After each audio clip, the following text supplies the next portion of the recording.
Hi, Nathan here from Dalek Idea, NDW Design, and that's it. Basically, this is a video showing you how to make a Draconian from John Pertwee's era of Doctor Who. Before we get into things, I hope you're having a lovely day, and if you're watching this in the evening, I hope you had a lovely day, and thank you for tuning in. So, without further ado, we're going to get straight into this custom video. Here in front of me is firstly a custom that I've pretty much finished, and I used a Heavenly Host base figure for this Draconian custom.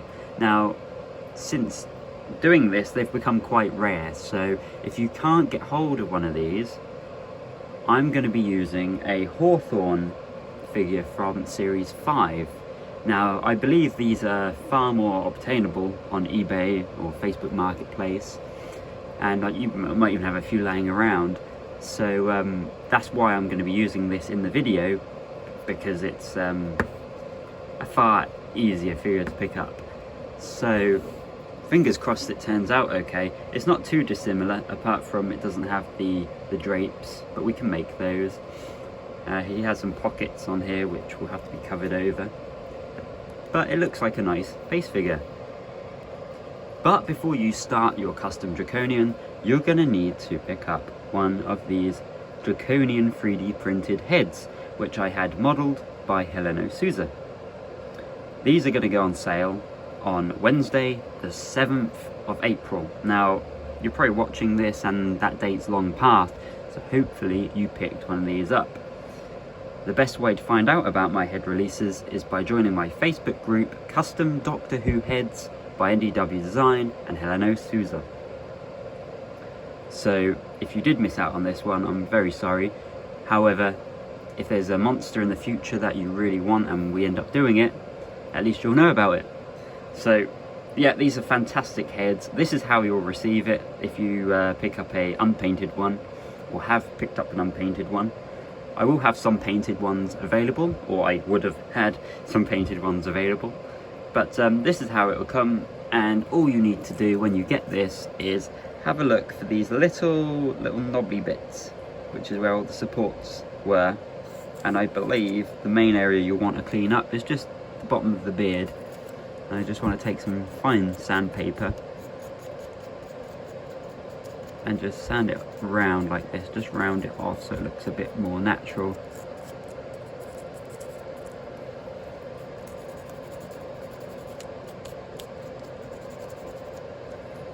And then you've got a bit on the bottom of the lobe, on the ear there.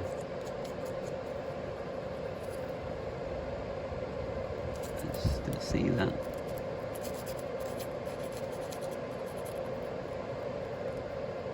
And it's already looking a lot better.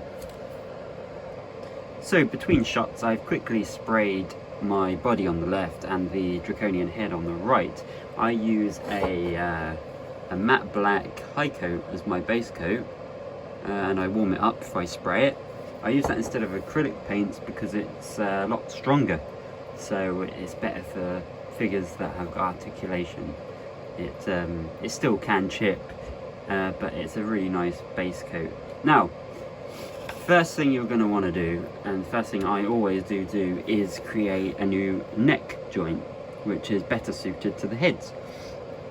What you're going to need is green stuff, which at the moment of recording this video in April, it's quite hard to get hold of. We're having a lot of issues at the borders getting shipments across. It might be due to Brexit, I'm not too sure. However, when it does become available, this stuff is fantastic. So what you want to do is you want to get mixing it, and once you've mixed it all together, it will look something like this. It will go green. And then I'm going to take a little bit and I'm going to press it into here, because obviously I've tried earlier, the head does go in, but it sits a little bit too low, because obviously we're going to have to make the shoulder pieces and then the material which will go over the top, so it will sit quite high, so that means his beard would be really low. So we have to build this neck up slightly. If I take this off here, we can have a look and see how the fit would look.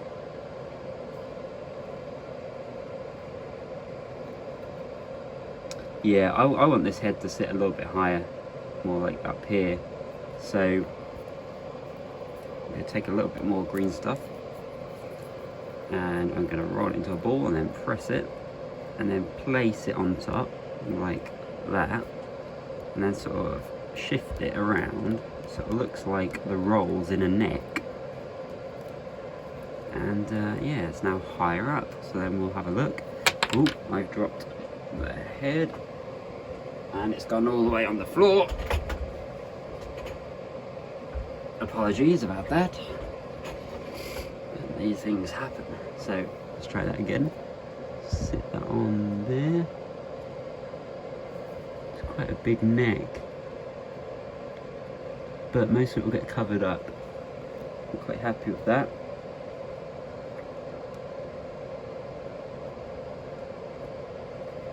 We'll go with something like that. I might even push it in a little bit because it is a lot bigger. So we'll go with that. And then what I do is I get another piece and then I roll it into a tube sort of shape, a cylindrical piece, which I then take the head here and I test fit it like that until I get to a point where it won't go in, because then you can always take a bit off. Once it's hardened you can sand a bit away, so it's not quite there.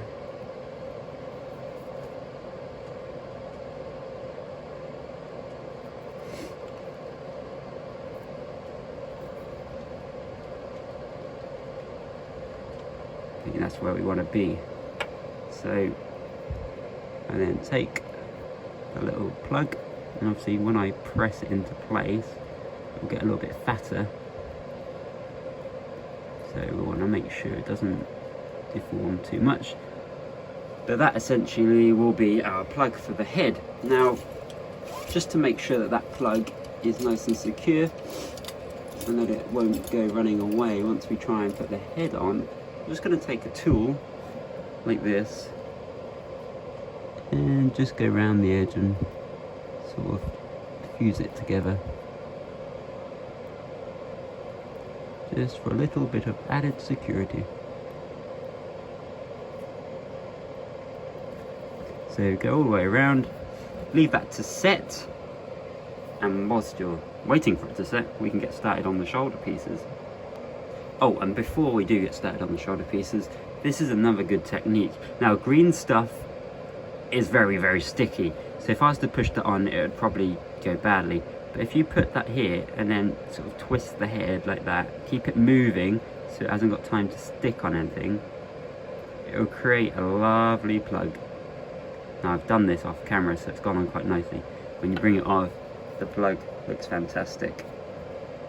And obviously, once it has hardened, just add a bit of super glue around it, put the head on, leave it to dry, and then break the head away, and then you'll get a nice tight fit.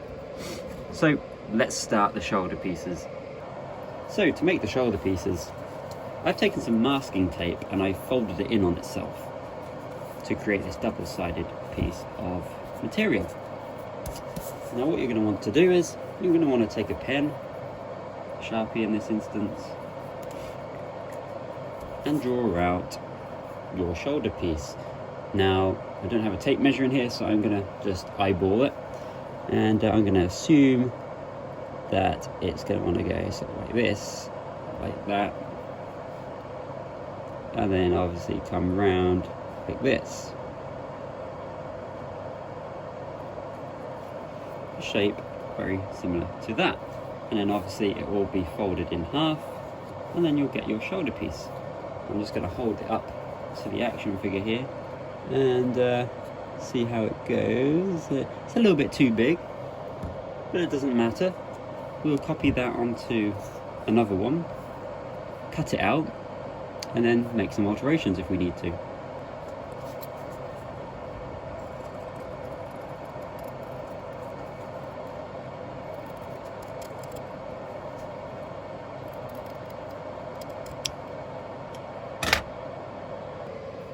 So I've created a shape that I kind of like.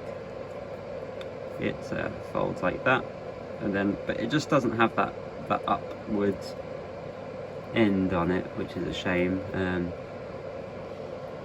However, I think it will look quite nice like that. And yeah, so the next stage, we want to cover this in green stuff and then create the shape we want and leave it to go solid. So I'm now going to add this piece of green stuff to the shoulder piece. So I'm going to take the shoulder piece like this, and I'm just going to sort of press the green stuff on, shift it, pull it about.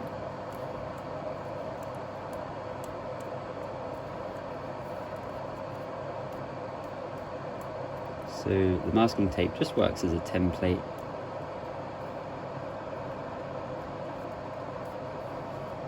Remember to dip your fingers into a little bit of water as well when you're using green stuff, because as I say, it's very sticky. So doing that just stops it sticking to you, and it gives you an extra element of control. So here we go. Wrap a bit around the end there, and I think there's a little bit of air trapped under there, which is annoying. However, we've covered that piece, and we're now going to fold it.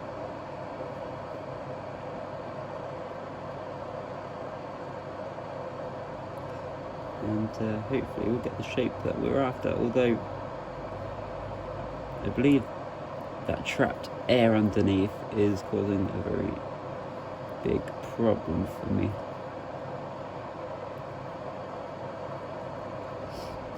However, so that's what the underside looks like. It's not too pretty, but